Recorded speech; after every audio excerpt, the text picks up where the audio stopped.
Hello there, I'm James, and I'd like to welcome you to the tutorial video for EATER, a card duel game that myself and my friend William made. It's about psychics doing battle with one another by summoning forth creatures from their mind to destroy each other's sanity. The game is played between two players, each using an identical deck composed of 30 creature cards and 3 selector cards each.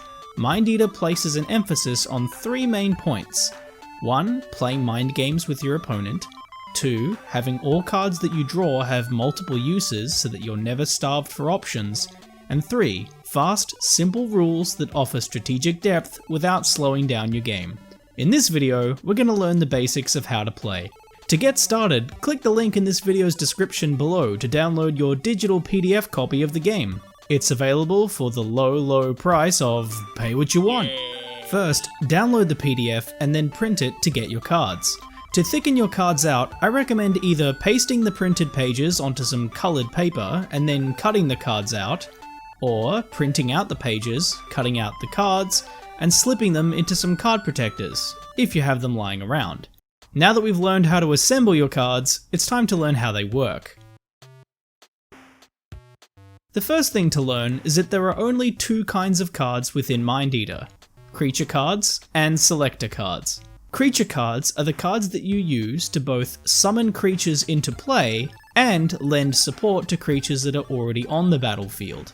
Creature cards are composed as follows.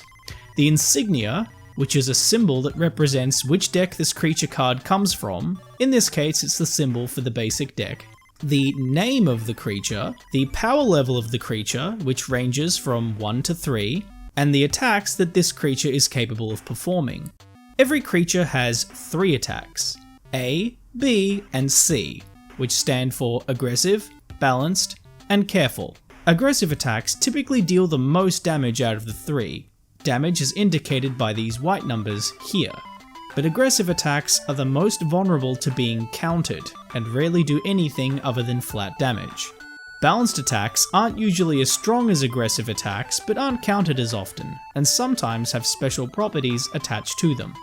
And careful attacks usually deal the least amount of damage of all, but are very rarely countered and often carry special effects called properties attached to them, such as this property right here, Counter A.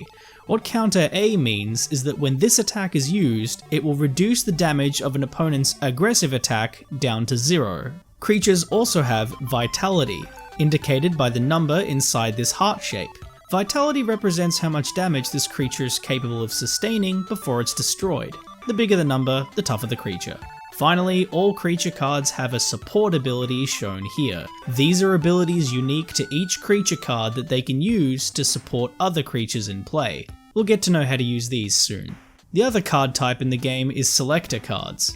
Selector cards are only used for one thing, and that's to select which attack your creature will use in combat.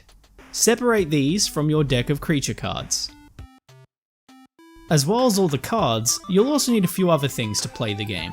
You'll need a sheet of paper, a pen, a coin, and an opponent. To set up a game, first have each player select a deck of cards to use. In this case they're both the same, so don't fight over them. Then at the top of a piece of paper, put each player's name with a little number 10 next to each. This number 10 represents each player's sanity score. The object of the game is to reduce this sanity score down to 0. You do this by destroying your opponent's creatures in play. When you destroy an opposing level 1 creature, your opponent will lose 1 sanity. If you destroy a level 2 creature, they'll lose 2 sanity. Destroy level 3, and they lose 3. Simple, right? After you've written down the sanity score, flip a coin. The winner gets to choose who has priority at the beginning of the game. We'll get onto what priority means a little later on. For now, place the coin on the table on the side of the player who has priority. Lastly, each player shuffles their deck of creature cards and sets them down, before picking up their selector cards and holding them in their hand so that their opponent can't see them. Now we're ready to play. EATER is played in turns, until one player loses all of their sanity points. Every turn is made up of the following 5 phases. Everything that happens in a phase is done simultaneously by both players. Phase 1 is the draw phase. In this phase, each player picks up cards from the top of their deck until they have a total of 6 creature cards in their hand. No more, no less. If a player doesn't like the hand of cards they drew at the beginning of the game, they can reshuffle their deck and draw another 6. However, this can only be done once, and only during the beginning of the game. Phase 2 is the summoning phase. If players don't already have a creature in play, this is the phase where they summon one.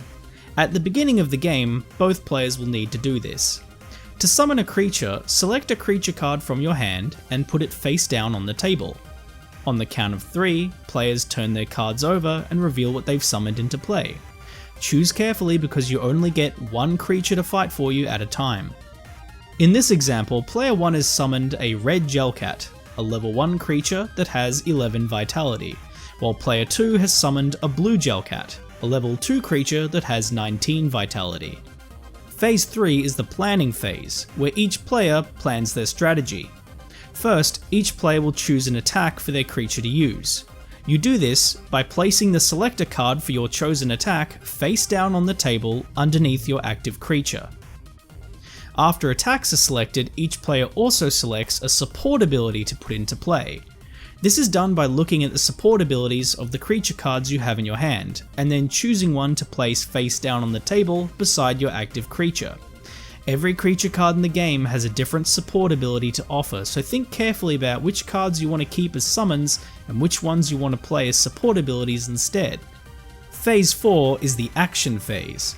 At the same time, both players reveal their chosen attack by flipping their selector cards face up. In this example, player 1 has chosen an aggressive attack for their red Gelcat, while player 2 has chosen a careful attack for their blue Gelcat. After seeing the revealed attacks, the player who has priority gets to decide whether or not they want to reveal and use their support ability this turn. Only after they've decided whether or not to use their support ability can the other player decide whether they want to use theirs. In this example, player 1 has priority, so they get first choice. They've decided to flip their support card face up. It's a Boxer Cactus, which has the support ability Cactus Boxing.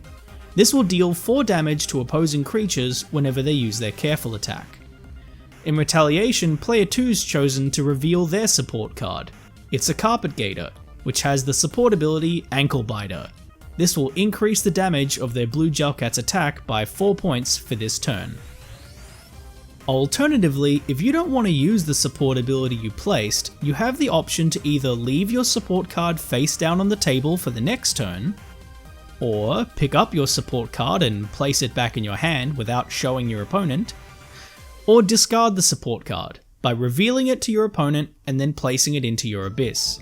Your abyss is a fancy name for the section of the table where you put your cards that are no longer taking part in the game. Cards in your abyss pile are always displayed face up. Players may ask to see each other's abyss pile at any time, but they cannot change the order that the cards are placed in. And finally we arrive at Phase 5, the resolution phase. This is the phase of the game where we resolve the outcome of the turn. To recap, red Gelcat made an aggressive attack, but it got countered by the counter A property of blue Gelcat's careful attack, reducing its damage to 0. After seeing the attacks, player 1 decided to reveal their support card and use the Cactus Boxing support ability, which deals 4 damage to opponents that use their careful attack. In response to this, player 2 supported their blue Gelcat by revealing their support ability, Ankle Biter. Ankle Biter boosts their attack damage by 4 points for this turn. In total, player 1's red Gelcat only dealt 4 damage, while player 2's blue Gelcat dealt 12 damage in total. That's 8 damage from its careful attack, plus the 4-point damage boost from Ankle Biter. The red Gelcat only has 11 vitality, so after taking 12 damage, it is destroyed. Player 1 sends their red Gelcat and Boxing Cactus cards to their abyss, and they note on the paper scoreboard that their sanity level has dropped from 10 down to 9, because they lost a level 1 creature. Player 2's blue Gelcat is still in play, so they don't lose any sanity points. However, their blue Gelcat did take 4 damage, so they take note of that on the paper scoreboard to keep track. Their Carpet Gator card was spent as a support ability, so now it gets sent to their abyss. The turn has been resolved. Both players retrieve their selector cards, and the coin is moved to the other player's side of the table, giving them priority as a new turn begins. The game continues in this fashion until one player is able to drop their opponent's sanity score down to 0 by destroying enough of their creatures. And that's it! Now you know the basics of how to play Mind Eater.